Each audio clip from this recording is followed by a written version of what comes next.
Welcome to Blizzard Fire. We hope this video helps fire up your solution. You start by confirming your account and verification. This unlocks key access. Once verified, sign in and open the dashboard area where API controls live. Make sure two-factor authentication is set if your organization requires it, because some key actions are gated. If you'll use paid models, add a payment method now. This prevents interruptions when creating production keys. You're initiating access, so don't skip verification or billing steps. They directly enable the key creation interface you need next. You now create the key. Go to the API Keys section and choose Create New Key. Name the key so you recognize it later, like Backend Prod or Test Client, because descriptive names prevent misuse. Next, assign scopes or permissions and set usage limits or quotas to control cost and security.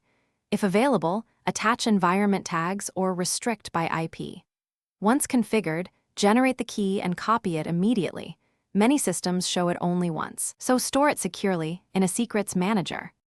Finish by saving the key in a secure vault and integrating it into your app's environment variables. Never hard-code it. Test a simple request to confirm permissions and expected model access. If integration fails, inspect permission scopes, billing status, and rate limit responses. These are the most common blockers. If the key is exposed, rotate it immediately and revoke the old one. Remember to automate rotation and monitoring so you catch misuse early. This keeps applications running.